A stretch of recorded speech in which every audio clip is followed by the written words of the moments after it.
क़यामत के मुतालिक जो छोटी निशानियां बयान की हैं, जिन्हें हम अलामात सुगरा कहते हैं, कि जो छोटी निशानियों में उनका शुमार होता है, उन्हें हम अलामात सुगरा कहते हैं।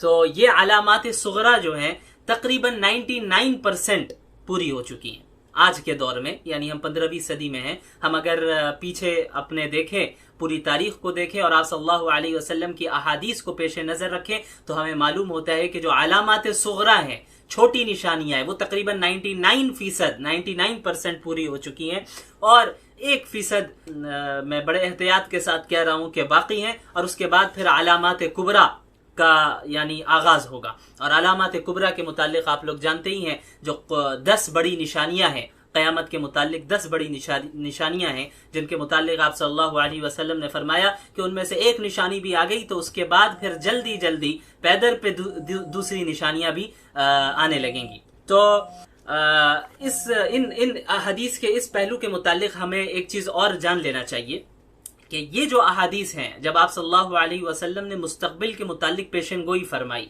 या किसी अलामत के मुतालिक बात की, तो जाहिर सी बात है कि आप सल्लल्लाहु अलैहि वसल्लम जब उस हदीस को बयान फरमा रहे थे तो उस वक्त तो वो फितना या वो अलामत तो जाहिर नहीं हुई थी। जाहिर सी बात है वो फ्यूचर के मुतालिक प्रेडिक्शन है, वो फ्यूचर के मुतालिक पेशेनगोई थी। तो बाद में फिर उसका वजूद आया, यानी उसका वजूद बाद में हुआ।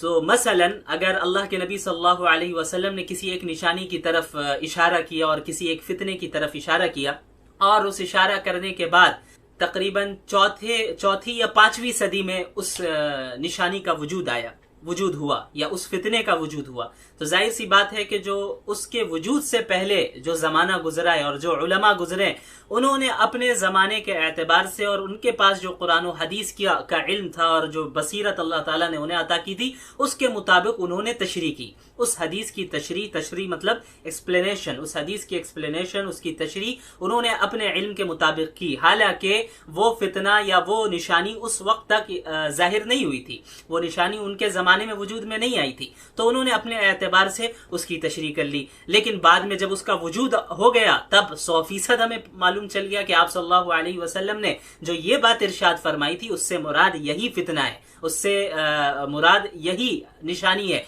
जो कि जाहिरी तौर पे हमारे सामने नजर आ रही है। तो मसलन एक आप सल्लल्लाहु अलैहि वसल्लम ने कोई निशानी बयान की और उसका वजूद कब हो रहा है, उस फितने का वजूद या उस निशानी का वजूद कब हो रहा है, ज़ुहूर कब हो रहा है, 5वीं सदी में। तो अभी 500 साल तक जिन उलमा ने एक्सप्लेनेशन और तशरीह की, उन्होंने अपने एतबार से की। तो मुमकिन है, ये जरूरी नहीं है कि 100% जो उन उलमा ने तशरीह की हो वही 100% उसी मुताबिक वो फितना वजूद में आया हो, बल्कि वो तब्दील हो सकता है, क्योंकि उलमा ने अपने इल्म के एतबार से उस हदीस को एक्सप्लेन किया। लेकिन जब उस फितने का वजूद हुआ, जब उस निशानी का ज़ुहूर हुआ, तभी उसी वक्त हम समझ सकते हैं कि अच्छा एग्जैक्ट ये मतलब था, एग्जैक्ट मतलब क्या था, वो उसी वक्त पता चल सकता है। इसी तरह हम आज 15वीं सदी में हैं, तो वो निशानियां जो 1400 साल में अब तक जाहिर हो चुकी हैं और वो फितने जो वजूद में आ चुके हैं, तो उनके मुतालिक तो कोई दो राय नहीं है कि आप सल्लल्लाहु अलैहि वसल्लम ने पहले ही पेशेनगोई फरमा दी थी और वो चीजें बिल्कुल जाहिर हो चुकी हैं। हम देख रहे हैं माजी में भी जाहिर हो चुकी है वो चीजें, और आज भी हम देख रहे हैं कि वो फितने वजूद में आ चुके हैं। लेकिन बहुत सी निशानियां ऐसी हैं जो हमारे जमाने में भी, आज 2021 में भी अभी उनका वजूद नहीं हुआ है, वो वजूद में वो निशानियां नहीं आई हैं। जैसे एग्जाम्पल के तौर पर आप क़यामत की बड़ी निशानियां ले लें, तो क़यामत की जो बड़ी निशानियां हैं वो जाहिर सी बात है हमारे ज़माने में अभी जाहिर नहीं हुई हैं, वो इन फ्यूचर होगी, वो निशानियां जाहिर होंगी। तो उन अहादीस को उलमाए किराम अपने ज़माने के एतबार से उसको एक्सप्लेन करते हैं, लिहाजा इसमें उलमा के दरमियान उसकी एक्सप्लेनेशन में कुछ थोड़ा बहुत इख्तिलाफ हो जाता है। मसलन आपने सुना होगा बहुत से लोगों को कि याजूज माजूज के मुतालिक जब बात होती है तो बाज लोग कहते हैं कि नहीं, ये जो यूरोपियन कंट्रीज के लोग हैं, या बाज कहते हैं ये जो चाइना के रहने वाले यही लोग याजूज माजूज है, और बाज कहते हैं कि नहीं, ये सही माने में ऐसे अफराद हैं जो अभी बंद है और वो कहाँ हैं हमें नहीं मालूम। तो ऐसी चीजों के मुतालिक हमारा क्या रवैया होना चाहिए? हमारा रवैया ये होना चाहिए कि किसी भी एक आलिम की एक्सप्लेनेशन को, उसकी तशरीह को लेकर दीगर तमाम उलमा की राय की तरदीद नहीं करनी चाहिए, क्योंकि इसका ताल्लुक फ्यूचर से है। हाँ, इस चीज की, इस बात की पॉसिबिलिटी है कि फुला आलिम दीन जो बात इरशाद फरमा रहे हैं ऐसा सच हो सकता है, और फुला जो कह रहे हैं वो भी सच हो सकता है, लेकिन दोनों में से ज्यादा सही राय कौन सी है, यानी सही राय बिल्कुल कौन सी है, ये तो उसी वक्त हमें मालूम चलेगा जब उस फितने का वजूद हो जाएगा, जब वो निशानी जाहिर हो जाएगी। तो उससे पहले किसी एक राय पर हतमी फैसला कर देना कि नहीं, फुला आलिम दीन ने याजूज माजूज के मुतालिक जो राय दी है बस वही सही है, उसके मुतालिक कोई राय सही नहीं है, ये ज्यादती होगी, ऐसा करना मुनासिब नहीं है, क्योंकि इसका ताल्लुक फ्यूचर से, और फ्यूचर अल्लाह के सिवा कोई नहीं जानता, और वही का सिलसिला मुनक़ते हो चुका है। अल्लाह ताला फ्यूचर के मुतालिक अगर कोई बात बंदों को बताते तो अल्लाह के नबी सल्लल्लाहु अलैहि वसल्लम के जरिए बताते, लेकिन अब नबूवत का सिलसिला बंद हो चुका है, तो अब फ्यूचर के मुतालिक कोई दावा नहीं कर सकता, उसका इल्म सिर्फ अल्लाह के पास है। तो अब कौन सी एक्सप्लेनेशन, कौन सी तशरीह सही है उन फितनों के मुतालिक जो फितने अभी वजूद में नहीं आए हैं, जिनका ताल्लुक मुस्तकबिल से है, तो वो तो उसी वक्त हमें पता चलेगा, लेकिन हम तमाम उलमा के आरा को, उनकी ओपिनियंस को हम पॉसिबिलिटी के तौर पे जरूर ले सकते हैं कि फुला आलिम दीन की इस फितने के मुतालिक, इस निशानी के मुतालिक ये राय है, इस बात का इम्कान है कि ये बात सही हो। इसी तरह फुला आलिम दीन की ये बात है, ये राय है, इस बात का इम्कान है कि इनकी राय सही हो। हाँ, हम ये कह सकते हैं कि इनमें से ज्यादा बेटर ओपिनियन कौन सा है, इनमें से ज्यादा बेहतर राय कौन सी है, हम ये तो कह सकते हैं, लेकिन किसी एक आलिम दीन की राय को लेकर हम इस तरह का फैसला करें कि बाकी तमाम उलमा की राय को यानी तरदीद कर दें उसकी और उसे रद्द कर दें, ये दुरुस्त नहीं है, क्योंकि इन निशानियों का ताल्लुक मुस्तकबिल से है, जो हमारे जमाने में इन निशानियों का अब तक वजूद नहीं हुआ है। और मैंने बताया कि जो निशानियां वजूद में ऑलरेडी आ चुकी हैं, तो फिर जाहिर सी बात है उसमें कोई दो राय नहीं है। तो ये रवैया हमारा होना चाहिए अहादीसुल फितनी वल मलाहिम के ताल्लुक से खुसूसन। चलिए, तो अहादीसुल फितन में एक सबसे पहले तो हमें एक बहुत ही अहम हदीस हमारे सामने है, उसे हमें पढ़ना चाहिए, उसे हमें समझना चाहिए कि आप सल्लल्लाहु अलैहि वसल्लम ने जो पेशनगोइयां की हैं उसका क्या मतलब है। एक चीज ये भी हमेशा याद रखें, आप सल्लल्लाहु अलैहि वसल्लम की जितनी भी पेशनगोइयां हैं, प्रेडिक्शंस हैं फ्यूचर के मुताल्लिक, वो सिर्फ खबर नहीं है, सिर्फ इंफॉर्मेशन नहीं है। यानी ऐसा नहीं है कि आप सल्लल्लाहु अलैहि वसल्लम ने बता दिया कि भाई ऐसा होगा तो बस होना है और हमें कोई फिक्र करने की जरूरत नहीं, बल्कि अहादीसुल फितन का जो पहलू है, यानी अहादीस का वो पहलू जिसका ताल्लुक फितन और मलाहिम से है, उसके उन अहादीस के फिर दो पहलू हैं। एक पहलू तो यही है कि उसमें आप सल्लल्लाहु अलैहि वसल्लम ने खबर दी, इंफॉर्मेशन है, ये खबर है कि मुस्तकबिल में या कयामत के करीब या मुस्तकबिल में ऐसा होना है, ये चीज वजूद में आएगी, ये फितना वजूद में आएगा, ये निशानी जाहिर होगी। एक तो खबर है, इंफॉर्मेशन है, लेकिन दूसरा पहलू इसमें तंबीह है, तहजीर है कि उम्मत मुस्लिमा को मुतनब्बिह भी आप सल्लल्लाहु अलैहि वसल्लम ने कर दिया कि देखो ये निशानी जाहिर तो जरूर होगी, लेकिन हर मुसलमान को चाहिए कि उससे बचा रहे, उस फितने से अपने आप को महफूज रखे, उस आजमाइश से अपने आप को महफूज रखे, उस निशानी से अपने आप को बचा के रखे। वो खुद जो है शकावत में मुब्तला ना हो जाए, वो खुद गुमराही में मुब्तला ना हो जाए, या इन गुमराहियों को वजूद में लाने में वो शरीक ना हो जाए, इन फितनों को वजूद में लाने में वो शरीक ना हो। लिहाजा जब भी हम उन अहादीस का मुताला करें, उन अहादीस को पढ़ें जिनका ताल्लुक फ्यूचर के में यानी पेशनगोइयों से है, प्रेडिक्शन से है, फ्यूचर के फितनों से है, आजमाइशों से है और निशानियों से है, तो फिर हमें इसमें दोनों चीजों की रियायत करनी चाहिए। पहली चीज तो यही है कि हाँ, आप सल्लल्लाहु अलैहि वसल्लम ने ये पेशनगोई फरमाई है तो ये 100% सही होकर रहेगी, क्योंकि आप सल्लल्लाहु अलैहि वसल्लम का कौल है और ये आप सल्लल्लाहु अलैहि वसल्लम ने एक इंफॉर्मेशन, एक खबर हमें दे दी है। और दूसरा पहलू क्या होना चाहिए कि हम अपने आप को महफूज रखें, अपने ईमान की हिफाजत करें, अपने घर वालों और दीगर मुसलमानों की हिफाजत की फिक्र करें कि इन फितनों में हम मुब्तला ना हो जाए, इन फितनों से हम अपने आप को महफूज रखें। जाहिर तो होना है, इन फितनों को जाहिर तो होना है, इन निशानियों को जाहिर तो होना है, लेकिन हम किस तरह इन चीजों से बच सकते हैं। तो अहादीस के इन पहलू में आप सल्लल्लाहु अलैहि वसल्लम ने इन दोनों जानिब हमारी रहनुमाई फरमा दी है कि क्या निशानियां आने वाली है और किस तरह हमें महफूज भी रहना है। तो एक हदीस मेरे पेश नजर इस वक्त है, सबसे पहले हजरत, ये सही बुखारी की रिवायत है, हजरत अबू सईद खुदरी रज़ियल्लाहु तआला अन्हु फरमाते हैं कि अल्लाह के नबी सल्लल्लाहु अलैहि वसल्लम ने फरमाया, लतत्तबिउन्न सुनन मन कान क़ब्लकुम शिबरन बिशिबरिन व ज़िराअन बिज़िराअन हत्ता लौ दखलू हुज्र दब्बिन लदखलतुमूह क़ालू अल यहूद वन नसारा क़ाल फमन। अब इस हदीस का तर्जुमा सुन ले। हजरत अबू सईद खुदरी रज़ियल्लाहु अन्हु फरमाते हैं कि रसूलुल्लाह सल्लल्लाहु अलैहि वसल्लम ने इरशाद फरमाया कि यकीनन ऐसा होगा कि तुम यानी उम्मत मुस्लिमा, यानी मेरी उम्मत के लोग पिछली उम्मतों के तरीकों की पैरवी करने लगोगे, पिछली उम्मतों के तरीकों को फॉलो करने लगोगे, बालिश्त बराबर बालिश्त, ज़िरा बराबर ज़िरा। ये एक खास ताबीर है अरबी जुबान की, जिसे हम उर्दू में जैसे कहते हैं कि तुम कदम ब कदम उन्हें फॉलो करोगे, तो कदम ब कदम आगे चलोगे। तो कदम ब कदम चलने और कदम ब कदम फॉलो करने का क्या मतलब है? बिल्कुल जिस तरह उन लोगों ने जो हरकतें की, सेम बिल्कुल तुम भी उसी तरह करोगे। तो इसे अरबी में इसकी एक खास ताबीर है, शिबरन बिशिबरिन व ज़िराअन बिज़िराइन। शिब्र कहते हैं एक बालिश्त को, ये जो बालिश्त है, ये जो जितना फासला है, इसे क्या कहते हैं? शिब्र, एक बालिश। और ज़िरा किसे कहते हैं? ज़िरा हाथ की उंगलियों से लेकर यहाँ कोहनी तक ये जो हिस्सा है हाथ का, इसे ज़िरा कहते हैं। ये तकरीबन 2 बालिश्त के बराबर है, 2 बालिश के बराबर है। तो ये बालिश्त बराबर बालिश्त और ज़िरा बराबर ज़िरा, ये एक खास टर्म है, एक खास ताबीर है, जिसका मतलब यह है कि तुम बिल्कुल सेम टू सेम उनको फॉलो करोगे, जिसे हम उर्दू में कह सकते हैं कि कदम ब कदम चलोगे उनके साथ। तो आप सल्लल्लाहु अलैहि वसल्लम ने क्या फरमाया कि यकीनन ऐसा होगा, लतत्तबिउन्न सुनन मन कान क़ब्लकुम, यकीनन ऐसा होगा कि तुम यानी उम्मत मुस्लिमा पिछली उम्मतों के तरीकों को फॉलो करोगे, बालिश्त बराबर बालिश्त और ज़िरा बराबर ज़िरा, यानी कदम ब कदम चलोगे। यहाँ तक के हत्ता लौ दखलू हुजर दब्बिन लदखलतुमुह, कि यहाँ तक के अगर वो किसी गोह के बिल में घुसे होंगे तो तुम भी उस बिल में घुस जाओगे। गोह एक जानवर का नाम है, एक लिजर्ड है, जो बड़ा लिजर्ड होता है। इसे आप गूगल में सर्च कर सकते हैं। इसे अरबी में दब कहते हैं, दब्बुन, दाद बा दब्बुन। इसे उर्दू में गोह कहते हैं। एक बड़ा लिजर्ड है, बड़ी छिपकली है। तो अल्लाह के नबी सल्लल्लाहु अलैहि वसल्लम ने फरमाया कि अगर पिछली उम्मत के लोगों ने ऐसी हरकत की होती, यानी वो किसी गोह के बिल में घुस गए हैं, तो तुम भी उनकी पैरवी करते हुए, उनको फॉलो करते हुए तुम भी उस बिल में घुस जाओगे। इसका भी यही मतलब है, इसका हकीकी माना ये नहीं है, यानी इसका मतलब ये नहीं है कि हकीकी माने में कोई बिल में घुस जाए। इसका मतलब भी यही है कि तुम इतनी शिद्दत के साथ उन्हें फॉलो करोगे, इतनी उनकी इत्तिबा करने में, उनकी पैरवी करने में इतनी ज्यादा शिद्दत इख्तियार करोगे कि अगर वो उनमें से किसी ने ऐसी अहमकाना हरकत भी की है कि अगर वो किसी गोह के बिल में घुस गए हैं, तो तुम भी उनको फॉलो करते हुए उसमें घुस जाओगे। फिर आगे सहाबा किराम ने आप सल्लल्लाहु अलैहि वसल्लम से पूछा, दरियाफ्त किया कि अल यहूद व नसारा या रसूल अल्लाह, क्या पिछली उम्मतों से कौन मुराद है? क्या यहूद व नसारा मुराद है? पिछली उम्मतों से क्या यहूद व नसारा मुराद है?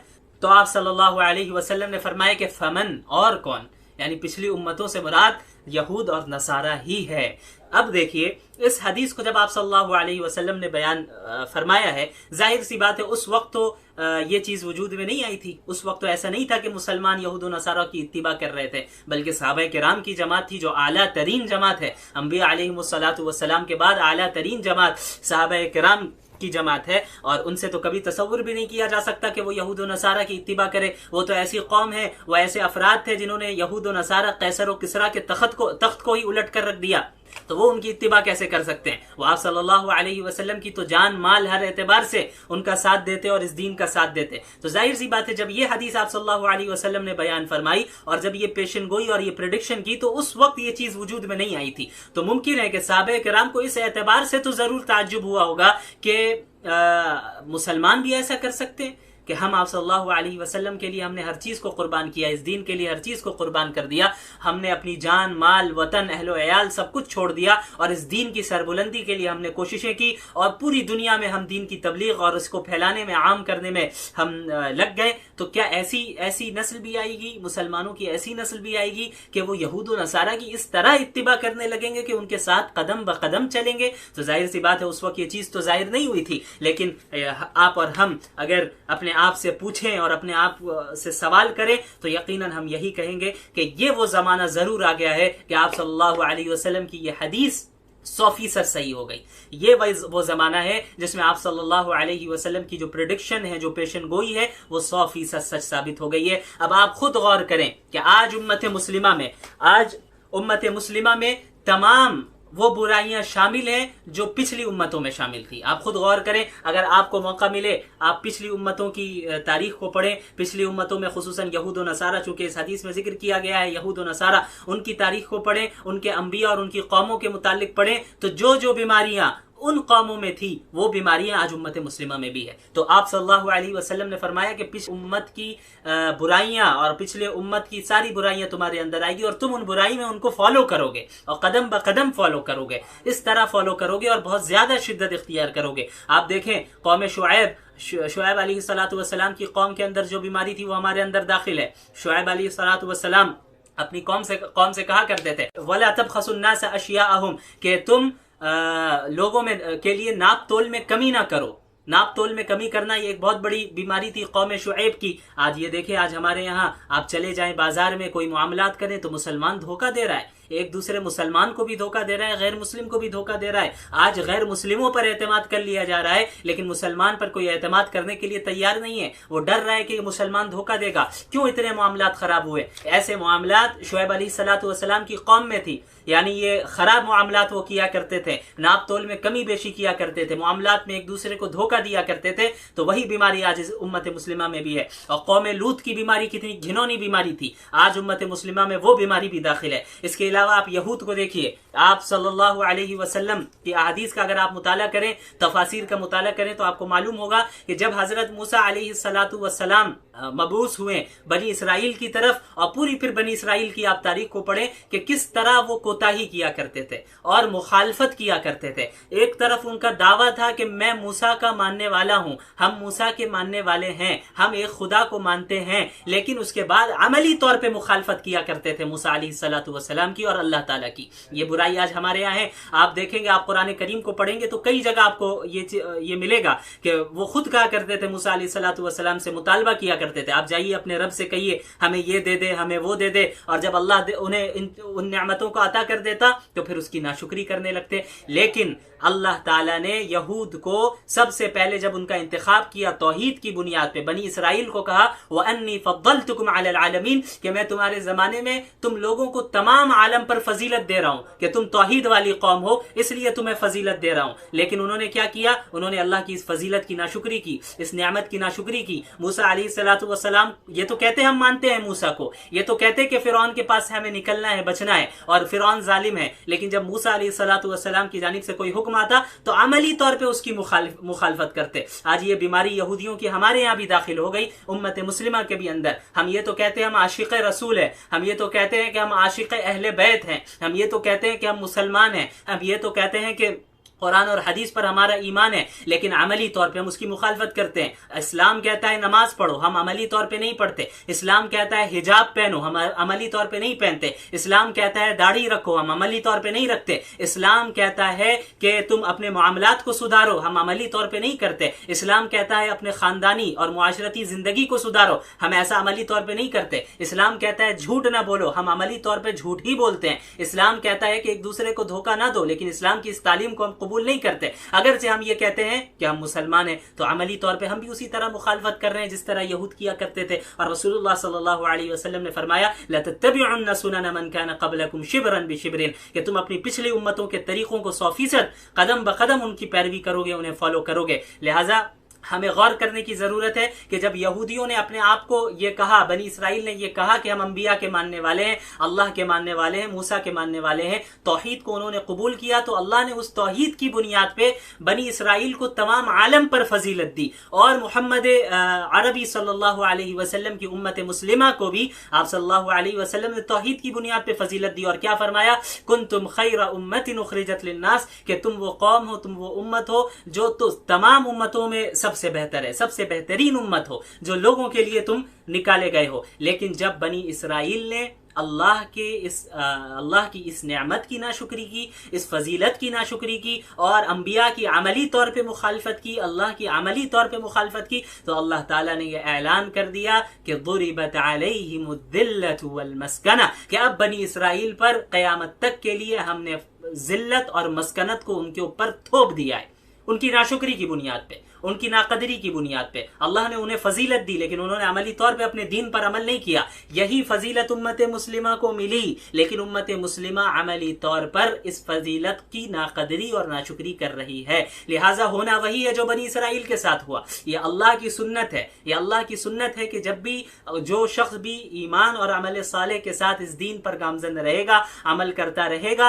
अल्लाह ताला उसको बुलंद रखेगा। इसीलिए अल्लाह ताला ने कुरान करीम में फरमाया कि वअंतुमुल अअलौना इन कुंतुम मुमिनीन, कि अगर तुम सच्चे पक्के मुमिन हो तभी तुम सर बुलंद रहोगे, हर जगह सर बुलंद रहोगे, तुम्हारी तरक्की होगी, तुम गालिब रहोगे। लेकिन जब ईमान और अमल साले नहीं है तो तुमने, और ऊपर से दावा भी है कि हम मुसलमान हैं और आशिक रसूल हैं, लेकिन तुम अमली तौर पे मुखालफत कर रहे हो, तो जाहिर सी बात है अल्लाह ताला इस मकाम से तुम्हें हटा देगा और किसी दूसरी कौम को लेकर आ जाएगा। और एक बहुत बड़ी बीमारी हमारे अंदर क्या है, ये भी याद रखिए, ये जो पिछली उम्मतों की बीमारियां हमारे अंदर दाखिल हुई है, यहूदियों ये खास बीमारी क्या थी मैं आपको बताता हूं। अब आप उस मंजर को अपने सामने रखें कि जब मूसा अलैहिस्सलातु वस्सलाम बनी इसराइल को लेकर समंदर से पार करवा रहे थे उन्हें, अब जब सामने आ गए, पीछे से फिरौन का लश्कर आ रहा है, फिरौन आ रहा है, उनका पीछा कर रहा है, मूसा अलैहिस्सलातु वस्सलाम और बनी इसराइल आगे भाग रहे हैं। अब उनके सामने समंदर है और पीछे फिरौन और फिरौन का लश्कर है। अब बनी इसराइल मूसा अलैहिस्सलातु वस्सलाम से क्या कह रहे हैं कि तुमने कहां फंसा दिया हमको, अब आप निकालिए, अब कैसे जाएंगे, हम कहां जाएंगे। लेकिन हज़रत मूसा अलैहिस्सलातु वस्सलाम जाहिर सी बात है नबी थे, उनका ईमान तो बिल्कुल मजबूत था, इसलिए उन्होंने फरमाया कि इन्ना रब्बी सयहदीन, के मेरा रब जरूर मुझे रास्ता दिखाएगा। तो अल्लाह ताला ने हुक्म दिया कि लाठी मारो समंदर पर। तो हज़रत मूसा ने ऐसे ही किया अलैहिस्सलातु वस्सलाम कि समंदर पर उन्होंने लाठी मारी और समंदर के दो हिस्से हो गए, बीच से रास्ता खुल गया और मूसा अलैहिस्सलातु वस्सलाम बनी इसराइल को लेकर वहां से रवाना होने लगे। अब ये कितना बड़ा मोजज़ा है, इसे अपने पेश नजर रखिए। अभी जो मैं बात कहने जा रहा हूं, ये कितना बड़ा मोजज़ा बनी इसराइल ने अपनी आंखों से देखा कि मूसा अलैहिस्सलातु वस्सलाम ने लाठी मारी और समंदर के दो हिस्से हो गए, बीच से रास्ता निकल गया, वहां से वो लोग पार भी हो गए। और ये जो है क्या नाम है, फिरौन और उसका लश्कर, ये जब पीछे से आ रहा है तो ये गर्क भी हो गया, ये डूब भी गया। फिर बनी इसराइल ने देख लिया, मूसा अलैहिस्सलातु वस्सलाम के जरिए अल्लाह ताला ने उन्हें नजात दी और फिरौन को डुबा दिया और फिरौन के लश्कर को डुबा दिया। अल्लाह ने तौहीद की बुनियाद पे मौजज़ाना अंदाज में उन्हें पार करवाया। तब अब तो उन्हें चाहिए था बिल्कुल 100% सरेंडर हो जाते अल्लाह के सामने, लेकिन क्या होता है कि वहां से पार करने के बाद, समंदर को पार करने के बाद एक कौम के पास से गुजरते हैं, वो कौम जो है बुतपरस्त कौम थी, और वो लोग देखते हैं बनी इसराइल कि वो कौम अपने बुत और आइडल की इबादत कर रही है और उसकी इबादत कर रही है वो कौम। तो अब बनी इसराइल जो लोग हैं वो आए हज़रत मूसा अलैहिस्सलातु वस्सलाम के पास, और आने के बाद क्या कहते हैं कि इजअल लना इलाहन कमा लहुम आलिहा, कि ए मूसा जिस तरह इस कौम के पास जो इनके बुत है और इनका जो खुदा है, एक ढांचा है, वैसे ही ढांचा हमें भी बना के दे दीजिए, हमें भी एक बुत बना के दे दीजिए कि हम भी इबादत करने लगे। अब आप देखें ये बीमारी यहूदियों के अंदर क्या थी कि दूसरी कौम से मरूब हो जाना, दूसरी कौम के कल्चर को अपना लेना। हालांकि वो तौहीद वाले थे, उन्होंने अभी इतना बड़ा मोजज़ा देखा, अल्लाह ताला ने किस तरह उन्हें पार करवाया, तो अब तो चाहिए था कि तौहीद पे और ज्यादा वो स्ट्रांग हो जाते, लेकिन उनकी क्या बीमारी थी, फौरन दूसरे कल्चर से, दूसरी कौम से मुतासिर हो गए और उनके कल्चर को उन्होंने अपनाने की कोशिश कर ली। ये बीमारी थी। हज़रत मूसा अलैहिस्सलातु वस्सलाम ने फरमाया कि इन्नकुम कौमुन तजहलून, तुम बिल्कुल जाहिल कौम हो, तुम्हें कुछ नहीं मालूम, ना वाकिफ कौम हो, तुम्हें तो हमने तौहीद की बुनियाद पे अल्लाह ने तुम्हें नजात दी और फिर तुम शिर्क की तरफ जा रहे हो, फिर कह रहे हो कि हमें एक ढांचा बनाकर दे दीजिए, एक खुदा बनाकर दे दीजिए जिसकी हम इबादत करें। तो ये बीमारी यहूदियों के अंदर और बनी इसराइल के अंदर खुसूसन थी कि वो दूसरी कौम से मुतासिर होकर उनके कल्चर को इख्तियार करने लगते थे। अब आप उम्मत मुस्लिमा पर गौर कीजिए, क्या ऐसा नहीं है कि यहूदियों और बनी इसराइल की ये जो बीमारी थी पिछली उम्मत की कि वो दूसरी कौम और दूसरे कल्चर से मुतासिर होकर उसे अपना लेते थे, यही बीमारी आज हमारे अंदर नहीं आ गई है? इस पे गौर कीजिए कि हम फौरन दूसरी कौम को देखकर मुतासिर हो जाते हैं। वेस्टर्न कंट्रीज को हमने अपना मुक्तदा समझ लिया है, हम अपना इमाम समझ लिया है कि ये जो वेस्टर्न कंट्रीज हैं ये हमारे लिए हमें लीड करेंगे, ये दुनिया को लीड करने वाले हैं, और हम गैरों के कल्चर को इख्तियार करने लग रहे हैं क्योंकि हम एहसास कमतरी के शिकार हैं। हम नहीं जानते हमारी तारीख क्या है, हमारी हिस्ट्री क्या है, हमारा क्या मुकाम है। तौहीद की बुनियाद पे अल्लाह ने हमें पूरी दुनिया पूरे आलम में हमें फजीलत दी, हमें यह मालूम ही नहीं है। इसलिए फौरन किसी कौम को देखा गैरों के रस्म व रवाज को इख्तियार कर लेते हैं। मुसलमान हैं, अच्छे खासे हैं, लेकिन बर्थडे पार्टी में जरूर जाएंगे, लोगों को विश जरूर करेंगे, एनिवर्सरी जरूर मनाएंगे, शादियों को गैर शरई तौर पे करेंगे और गैरों के कल्चर और तरीकों को इख्तियार करेंगे। और प्लस ये कहते हैं कि क्या हरज है, क्या हरज की बात है। आपको समझ में आ गया, रसूलुल्लाह सल्लल्लाहु अलैहि वसल्लम ने यही पेशन गोई फरमाई, लतत्तबिउन्न सुनन मन कान क़ब्लकुम, कि तुम जरूर बिजरूर पिछली उम्मतों के तरीकों की 100% पैरवी करोगे, उसके कदम ब कदम चलोगे। तो ये सिर्फ एक खबर नहीं है, ये सिर्फ इंफॉर्मेशन नहीं है, बल्कि तंबीह भी की जा रही है कि ऐसा करने से बचना, ऐसा मत करना, बल्कि तुम अपने दीन पर और किताब और सुन्नत पर कायम रहना। इसीलिए आप सल्लल्लाहु अलैहि वसल्लम ने फरमाया था, तरक्तु फीकुम अमरैन लन तज़िल्लू मा तमस्सक्तुम बिहिमा, किताब अल्लाह व सुन्नती, कि मैं तुम्हारे दरमियान दो चीजों को छोड़कर जा रहा हूं, जब तक उन्हें थामे रखोगे कभी गुमराह नहीं होगे, एक अल्लाह की किताब और दूसरी मेरी सुन्नत। लिहाजा आप सल्लल्लाहु अलैहि वसल्लम की सुन्नत और अल्लाह की किताब को थामे रखना है और दूसरे कल्चर से और दूसरी कौम की रस्म व रवाज से हमें मुतासिर नहीं होना है। हमने तरक्की का मेयार ये समझ लिया है कि जिस कंट्री में ऊंची ऊंची बिल्डिंग्स हों, जहां ऊंची ऊंची इमारतें हों और जहां पे लोग ज्यादा पैसे कमाते हों, वही तरक्की याफ्ता है। तो ये जो तरक्की का जो मेयार हमारे जहन में है, यही गलत है। हमने तरक्की का मतलब ही नहीं समझा है। लिहाजा आप याद रखिए कि मुकम्मल तरक्की उसी वक्त है कि जब हम और आप 100% इस दीन पर अमल करेंगे और पिछली उम्मतों की उनकी सुन्नतों और पिछली उम्मतों के तरीकों से अपने आप को बचाए रखेंगे और रसूलुल्लाह की सुन्नत और सहाबा किराम की सुन्नत को थामे रखेंगे। तो ये वो हदीस है जो एक पेशन गोई है, जो आज हम देख रहे हैं कि 100% सही साबित हो गई। और इसके अलावा कई सारी पेशन गोइयां हैं। इंशाअल्लाह हमारा इरादा यह है कि हफ्ते में एक दिन कम अज कम इस तरह लाइव सेशन के जरिए फितनों के जो अहादीस हैं, वो अहादीस जो फितनों से रिलेटेड है और क़यामत की निशानियों से रिलेटेड है, उनको आपके सामने बयान किया जाए। ये अभी फिलहाल मेरा सिर्फ इरादा है। बाकी आप लोगों की क्या राय है इस सिलसिले में कमेंट करके जरूर बताएं। अगर आप लोग इसमें इंटरेस्टेड हैं और हम एक दिन इसको और टाइम भी तय कर देंगे कि रोजाना हम इस तरह कर सकते हैं। आज तो हमने एक हदीस की तशरीह की, एक हदीस को एक्सप्लेन किया जिसका ताल्लुक मुस्तकबिल की पेशन गोई से था। उसके अलावा जो आम निशानियां है और आम फितनों का जो ज़ुहूर होगा और उसके बाद क़यामत की जो आम निशानियां है उसका भी बयान किया जाएगा। और उसके बाद जो क़यामत की बड़ी निशानियां है, अलामात कुबरा है, जिनमें सर फेरिस्त इमाम मेहदी अलैहिस्सलातु वस्सलाम का ज़ुहूर है, उसके बाद दज्जाल का खुरूज है और ईसा अलैहिस्सलातु वस्सलाम का नुज़ूल है। इस पे हम तफसील से बात कर सकते हैं। और उसके बाद फिर जो बाकी 7 बड़ी निशानियां हैं उनके मुताल्लिक भी हम तफसील से बात कर सकते हैं। आप लोगों की इसमें क्या राय है ये जरूर बताएं। तो इस हदीस को जरूर अपने पेश नजर रखें और ये आप सल्लल्लाहु अलैहि वसल्लम की इस हदीस को दूसरों तक पहुंचाएं। ये बहुत बड़ी चीज है। आप सल्लल्लाहु अलैहि वसल्लम ने फरमाया कि अल्लाह ताला उस शख्स के चेहरे को तरोताजा करे जो मेरी एक हदीस सुने और उसे दूसरों तक पहुंचाए। तो ये बहुत अहम चीज है और हम आज जिस दौर में रह रहे हैं इससे ये बिल्कुल भी इनकार नहीं किया जा सकता कि हम दज्जाल के खुरूज के जमाने से बहुत करीब हैं। हम ये तो नहीं कह सकते कि इस साल में निकलेगा दज्जाल या फुला साल में इमाम मेहदी का ज़ुहूर होगा, ये कोई नहीं कह सकता। इसका ताल्लुक मुस्तकबिल से है, ये सिर्फ अल्लाह ताला जानते हैं।